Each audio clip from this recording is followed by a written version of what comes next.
네, 더불어 바로 가보겠습니다. 오늘 최정욱 실장님 나오셨습니다. 어서 오세요. 네, 어서 오세요. 안녕하세요. 네. 네.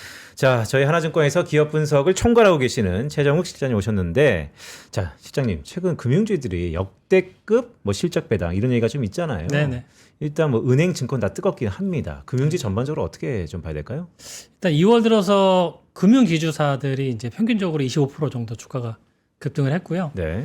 특별한 새로운 요인이 발생한 건 아닌데 4분기 실적 발표에서 배당을 이제 생각보다 많이 했고 또 향후에도 10% 이상씩 배당을 늘리겠다라는 기업들이 상당히 많았고요.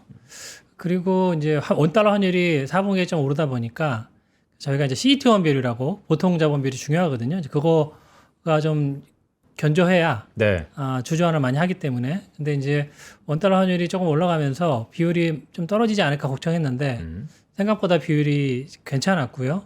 이제 그러다 보니까 앞으로도 주주환 환율을 많이 늘릴 수 있겠다라는 기대감이 커졌고, 또 하나는 그 지난주는 금리가 좀 떨어졌지만 최근에 국채 금리가 굉장히 많이 올랐습니다. 이제 네. 그러다 보니까 은행들 NIM 예대 마진이 이제 상승하면서 전반적으로 올해도 이게 상당히 좋지 않을까라는 이제 기대감이 좀 많이 반영이 된 것 같습니다. 예. 그러니까 전반적으로 얘기를 쭉 듣고 보면 CT1, 즉 자기 자본 비율도 높아져서 주주 환원에 대한 기대감도 살아있고 예대 마진, 즉 금리가 올라가서 예대 마진 스프레드, 우리 은행주한테는 그게 수익원이니까 네. 전반적으로 다 좋다라고 할 수 있는데 네. 그래도 예전 같으면 이런 게 많이 반영돼서 오히려 실적 발표 이후에는 다소 좀 주가는 밀리고 이런 것이 반복되는 경향도 있었는데 이번에는 좀 어떨까요?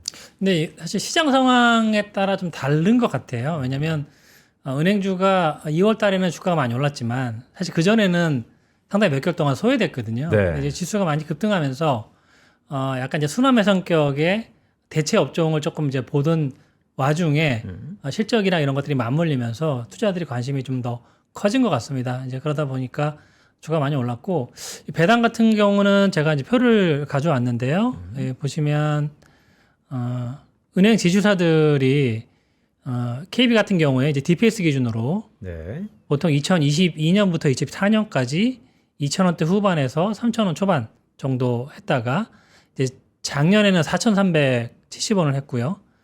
신한이나 우리금융, 하나금융도 마찬가지입니다. 배당이 2025년에 이제 큰 폭 늘었고, 요거는 이제 배당소득 분리과세를 조기 시행한다고 하면서 네. 이 고배당 대상 기업 요건을 충족하기 위해서 은행들이 이제 작년 4분기에 배당을 많이 늘렸고, 일부 은행들은 향후에도 매년 이게 이제 배당 성향이 25% 이상이거나 전년 대비 10% 이상 배당이 증가해야 이 요건이 충족되기 때문에 요걸 이제 충족시키겠다라고 얘기를 많이 하면서 배당에 대한 기대감이 많이 커졌어요. 예.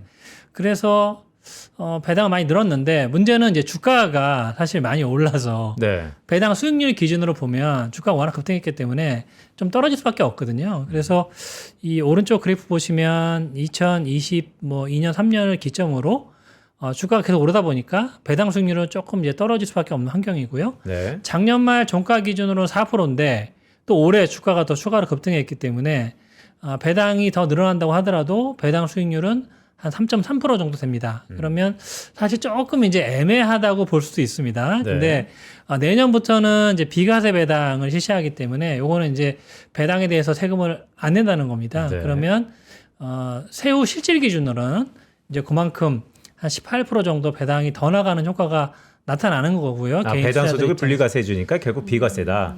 그게 아니고요. 이제 네. 배당 소득 분리과세는 네. 이제 일정 금액 이상의 배당에 대해서 이제 분리과세를 해주겠다는 거고, 비과세는 완전히 세금을 안 내게 하겠다는 겁니다. 비과세 배당. 네, 이게 뭐냐면 이제 은행들 그 자본잉여금, 그러니까 이제 뭐 주식 발행 초과금 이런 것들은 사실은 돈을 벌어서 주주한테 주는 게 아니고 원래 주주가 뭐 증자할 때나 이럴 때 이제 발생하는 것들이거든요. 그러니까 이거를 통해서 배당을 하게 되면 그 배당에 대해서는 이제 비과세 세금을 이제 안 매긴다는 거고요. 네. 사실 세금 문제는 뭐 외국인들이나 국내 기관들은 이슈가 되는 건 아닌데 이제 개인분들은 사실은 이제 배당 소득세를 내야 되잖아요. 근데 그 부분이 이제 없어지는 거예요. 그래서 은행들이 올해 3월 달에 주총에서 아마 결의를 다 할 거고, 그럼 내년부터는 이제 일시적으로 그 배당에 대해서는 이제 세금을 안 내는 그런 현상이 발생을 하게 될 겁니다. 그래서 이게 올해는 한 3.3% 정도 배당 수익 예상하지만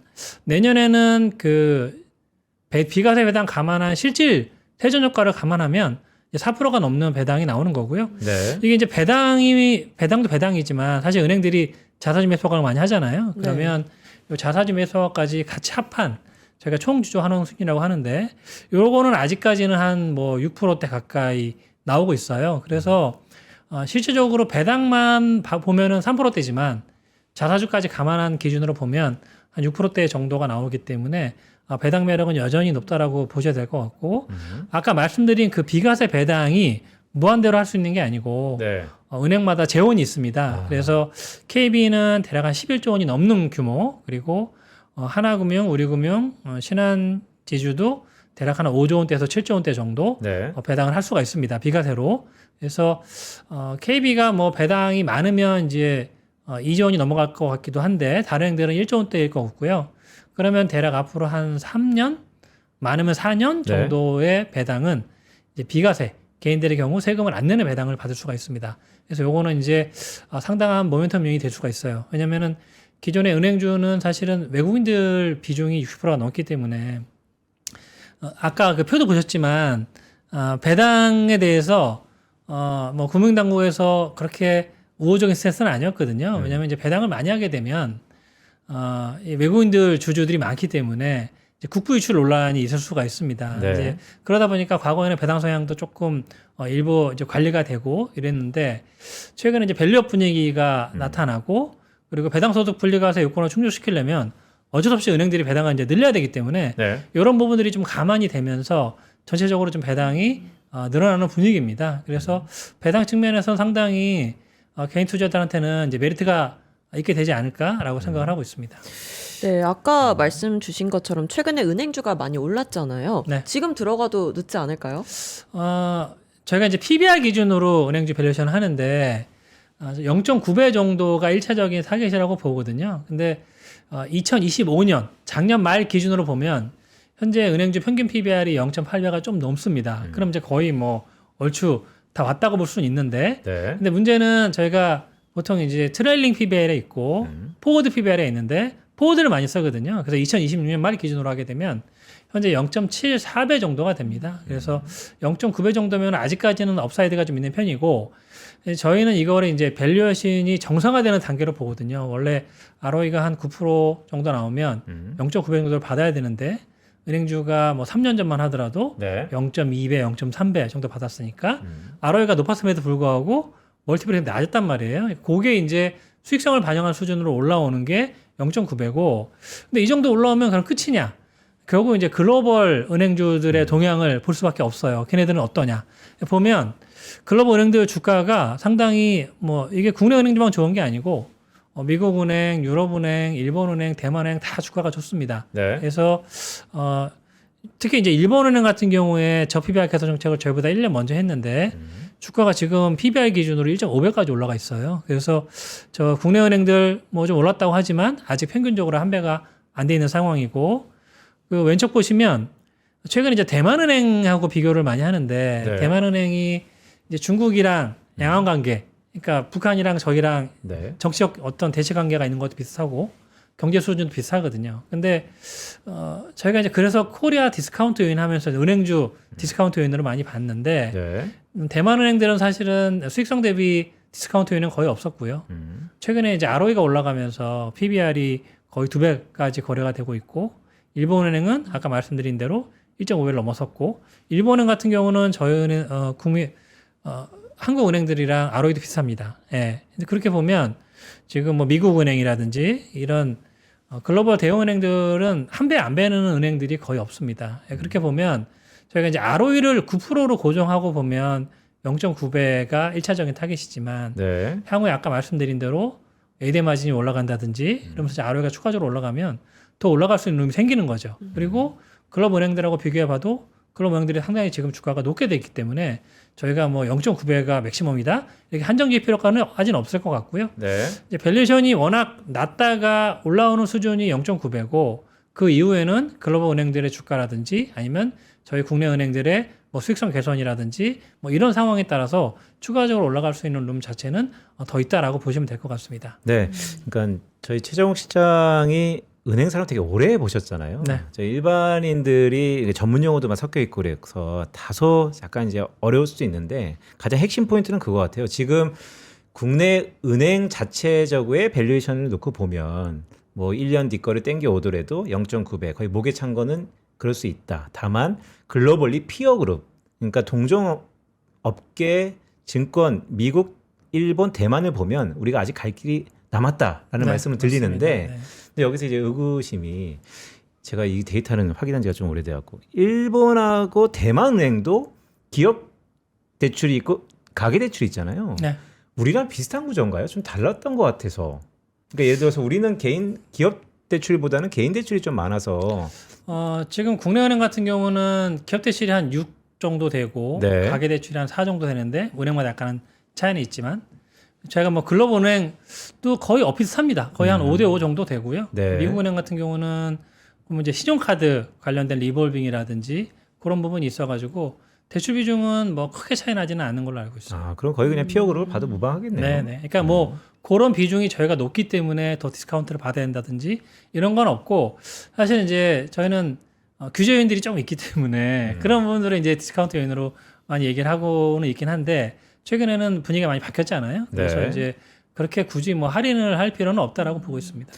그러니까 가져오신 네. 차트 중에 일본의 어쨌든 저 PBR 개선 정책 이게 일본의 은행주에 완전히 환골탈태격으로 주가의 방향성을 바꿨는데 네. 추세도 그렇고 우리도 사실 밸류업 정책이 그런 거에 모멘텀이 될 수 있다. 좀 영향을 줄 수 있죠. 그리고 지금 뭐 상법 개정안 이번 달 내에 처리된다고 하는데 사실은 은행들은 자사주를 사는 즉시 소각을 하기 때문에 상법 개정안하고 직접적인 연관은 없습니다. 근데 상법 개정안의 취지가 결국은 코리아 디스카운트를 해소하고 저PBR 종목들의 주가를 좀 뭐 상향시키기 위해서 하는 것들이기 때문에 은행주가 다른 섹터들 대비로는 여전히 멀티플이 싸거든요. PBR 네. 기준으로 뭐 0.7배대밖에 안 되기 때문에 그래서 그런 것들이 이제 처리가 되면 물론 이제 증권주가 가장 큰 수혜를 있겠지만 뭐 은행 같은 금융주도 상당한 수혜를 볼 가능성이 높습니다. 시간이 너무 짧아서 아쉬운데요. 네. 마지막 질문이 될 것 같아요. 네, 배당도 받고 싶고 시세 차익도 노리고 싶은 투자자라면 어떤 전략을 세우면 좋을까요? 한 종목에 투자하는 게 좋을까요? 아니면 좀 분산을 하는 게 좋을까요? 은행은 사실 매크로 산업이라서 네. 매크로의 동일한 방향성을 가집니다. 예를 들어서 무슨 이슈가 생기면 모든 은행들의 주가가 다 빨갛거나 파랗거나 거의 이제 비슷하게 움직이거든요. 그래서 종목 간 차별화는 물론 있긴 하지만 아주 크진 않습니다. 그래서 대형 은행들 위주로 사셔도 되고요. 그게 아니면 요즘 ETF가 많이 나오기 때문에 은행 ETF가 각 운용사별로 나와 있고 은행 말고 뭐 거기에다가 증권을 조금 추가하고 싶다. 그러면 금융 고배당 ETF. 네. 그러니까 은행 지주사가 주이지만 그 밑에 이제 뭐 증권 주들도 일부 들어간 그런 ETF들이 있어요. 예, 그런 것들은 그 ETF에 따라서 월 배당 지급식도 있고 매달 배당이 나오는 것들도 있습니다. 이제 뭐 그런 것들이 배당 투자하기는 이제 좋으실 것 같고요. 뭐 다 피곤하다고 한다면 지금 이제 국내 저희 대형은행들 있잖아요. 뭐 KB, 신한, 우리 하나. 저희가 뭐 업사이드 대비 조금 더 상승 여력이 있네, 적네 이렇게 뭐 비교를 하는데 네. 사실 뭐 큰 차이는 없는 것 같고요. 그런 대형 은행들 위주로 사시면 괜찮지 않을까 싶습니다. 네. 가시기 전에 이거 한번 여쭤볼게요. 아까 은행 산업은 사실 매크로 영역이다. 결국 매크로 영역이 사이클, 시크리컬이라고도 볼 수 있는데 네. 국내 은행은 국내 매크로의 영향을 좀 더 받습니까? 아니면 글로벌리 해외 매크로 경기에 좀 더 영향을 받습니까? 당연히 펀더멘탈은 국내 매크로 영향을 받고요. 국내 국채 금리라든지 환율이라든지. 그런데 주가는 어차피 저 이제 글로벌 흐름이잖아요. 네. 그러니까 미국의 금리가 향후에 좋아질 것 같으면 나중에 국채 금리도 국내에도 따라 올라갈 가능성이 높기 때문에 펀더멘탈은 국내 영향을 받지만 주가는 글로벌 흐름이랑 따로 놀지 않고요. 어느 정도 상관관계를 가지고 있습니다. 펀더멘털은 국내 경기에 착 붙어 있다 하더라도 결국 예대 마진이나 글로벌 금리, 미국 금리에 연동이 된다. 이런 네. 말씀이시죠? 대장 부분. 네, 뭐 간밤에 FOMC에서도 미국 금리가 뭐 살짝 이제 하단을 보고 올랐다라는 얘기도 있으니까요. 이제 은행주는 장단기 금리 차가 확대될 때 주가가 굉장히 좋아지는 경향이 있어요. 지금이네요? 그러니까 지금이죠. 그러니까 지금 단기 금리는 사실은 기준금리 인상에 대한 기대감이 아직은 적기 때문에 막혀 있는 반면에 장기 금리는 주가 많이 올라가고 있잖아요. 이제 네. 그런 국면에서 은행주가 과거에도 보면 강세를 보인 사례가 많습니다. 그래서 지금 2월 중순까지 한 2주 동안 주가가 25% 급등했기 때문에 네. 조금 이제 실수는 있습니다. 근데 좀 중장기적으로 길게 보면 글로벌 피어랑 비교했을 때 아니면 뭐 금리 동향이라든지 환율도 앞으로 조금 뭐 하락할 가능성이 높다는 어떤 기대감들이 있기 때문에 그런 것들 감안하면 거기다가 또 하나는 이제 원화 스테이블 코인 뭐 정책 발의가 될 텐데 은행 중심으로 만약에 발행이 되면 아무래도 이제 수혜를 받을 수밖에 없겠죠. 예, 이런 것들이 모멘텀이 돼서 주가는 지금보다는 더 좋지 않을까라고 기대하고 있습니다. 알겠습니다. 네, 기업 분석실을 총괄하시는 네, 최정국 실장님과 함께했습니다. 고맙습니다. 네, 고맙습니다. 감사합니다. 내일도 이 시간에 찾아뵙도록 하겠습니다. 고맙습니다.